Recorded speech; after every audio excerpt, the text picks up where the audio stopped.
Hi, hello po sa inyong lahat. Isang mapagpalang araw po. Welcome pong muli sa aking YouTube channel na Eric's Vlog. At ngayon hong araw na ito ay pag-uusapan ho natin ang makasaysayang bayan ho ng Balayan doon po sa lalawigan ng Batangas. At ito pong Balayan ay nasasakop po doon sa unang distrito po ng Batangas. At sa mga nakalipas po na vlog natin ay atin na pong napag-usapan ang mga kanya-kanyang distrito po sa lalawigan ng Batangas at alam na po natin kung sino ang mga tatakbo po sa representative position o dun sa pagkakongresista dyan po sa 6 na distrito po ng lalawigan po ng Batangas. So ito ho yung isang larawan dyan po sa bayan po ng Balayan, at ang Balayan Batangas po ay sakop ng Calabarzon, probinsya po ng Batangas, 1st District, at ito po ay founded noong December 8, 1578 at meron pong 48 barangay po itong bayan po ng Balayan sa lalawigan po ng Batangas. So marami-rami din po ang barangay na nakakasakop dito. Ang bayan po ng Balayan ay kilalang-kilala po sa pagtatanim po ng sugarcane o yung tubo na ginagawa naman pong asukal. Kaya napakarami po lugar dyan na maraming tubo.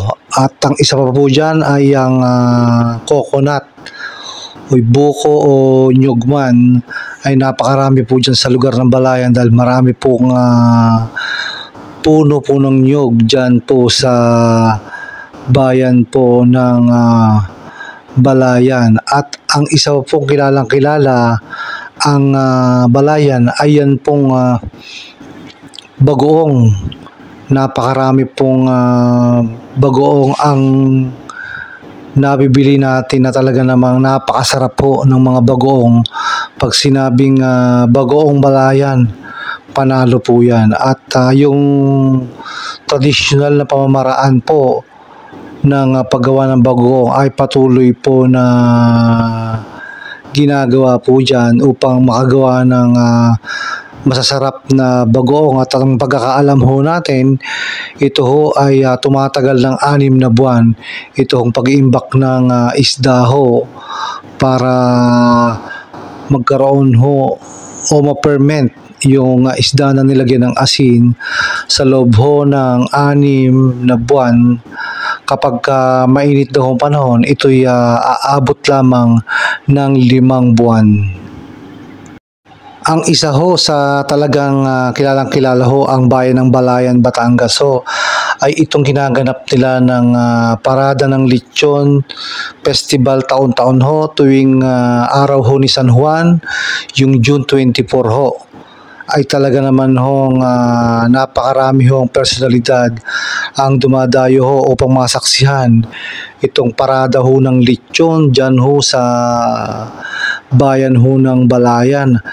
At talaga naman hong napakadaming tao, masaya, at talagang dinarayo ng mga turista. So ito po yung larawan kung saan ginanap po yung ika-65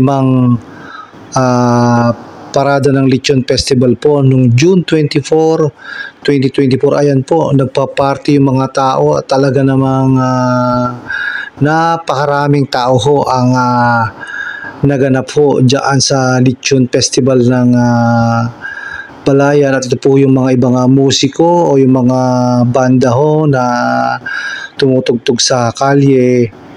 At talaga naman hong napapaindak ang lahat ng mga taong nariyan sa ganda ho ng paradang lechon. Ito ho yung talagang lechon na pwede kang kumuha at kumain ho dito sa parada ho ng Lechon Festival dito po sa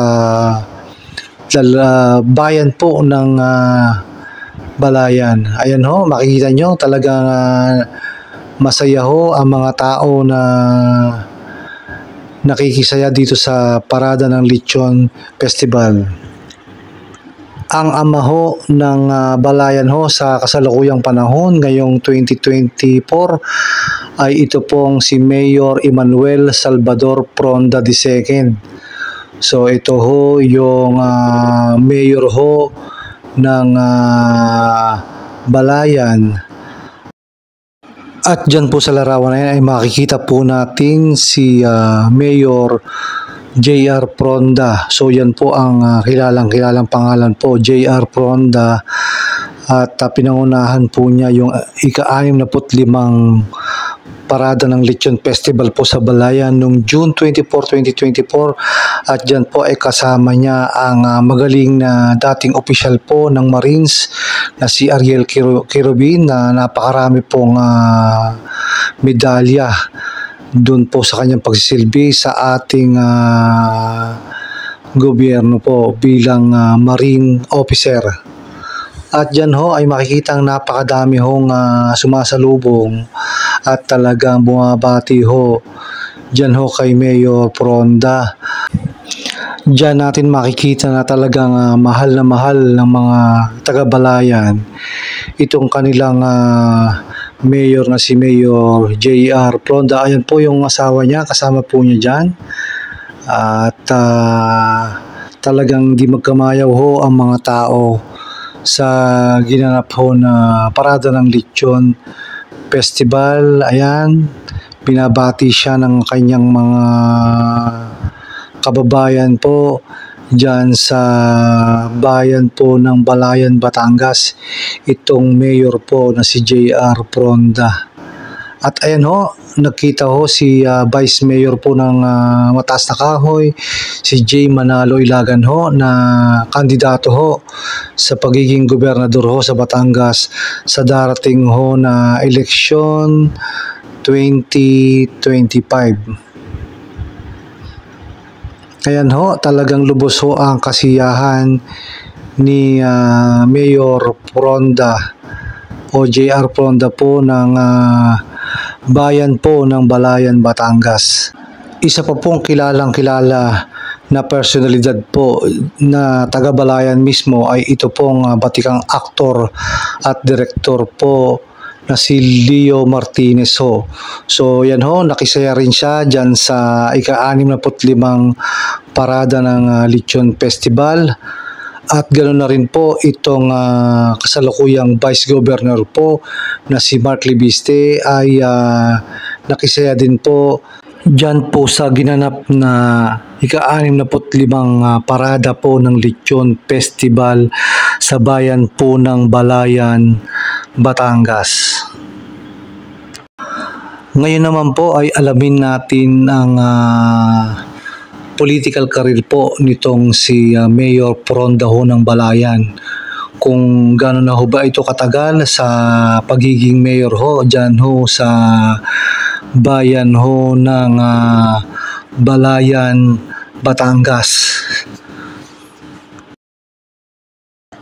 At ito ho yung resulta ng 2016 election nung kumandidato ho sa unang pagkakataon ho itong si J.R. Fronda. Meron ho siyang nakakalaban na 4 ho. At doon po sa resulta nga ay nanalo po itong si J.R. Fronda na may kabuang boto ho na 16,834. So sinindan ito ni Francisco Ramos, Rodel Macalindong, Romel Castelo Dipers at Pedro Malabanan. So yun po ang kanyang mga tinalo nung una pong eleksyon dyan po sa bayan po ng Balayan. At sa ikalawang pagkakataon ho ay muling lumaban itong si Mayor J.R. Fronda. At ito ho ang resulta nung 2019 election na kung saan ho ay meron na lang siyang isang kalaban na walang iba kundi si Nilo Pamintuan ho, na nakakuha lamang ng 11,762 votes. samantalang si JR Pronda ho ay nakakuha ng 29,649. At sa ikatlong pagkakataon naman ho ay muling kumandidato ho itong si JR Pronda noong 2022 at ito ho yung resulta nung 2022 election na kung saan ho ay nakalaban niya si Pablo Lopez na nakakuha lamang ng 5,306 na boto ho, samantalang ang boto ho niya ay 41,439. So mula 2022 po hanggang 2025 next year ay mananatiling mayor ho itong si JR Pronda. At ito naman ho yung kanyang ama. So bago pa ho siya lumaban o naging mayor ho ay ito ho yung mayor ho ng 3 termino ho.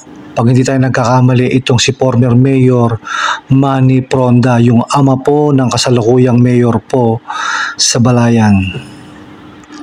So ang pag-upo ho ni Mayor Pronda ay nagsimula noong 2016 to 2019, 2019 to 2022, 2022 hanggang 2025 po next year.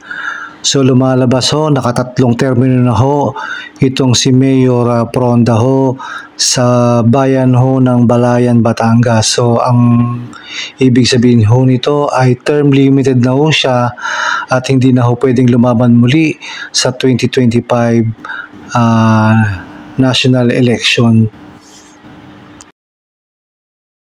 Ngayon base po sa record po ng COMELEC, ang mga personalidad po o mga kandidato ho na maglalaban-laban sa pagka-mayor po ng bayan ng Balayan, Batangas ho ay nangunguna po sa listahan ay itong si Lisa Ermita, anak po ni dating Executive Secretary Eduardo Ermita at kapatid po ng dating Congresswoman Eileen Ermita.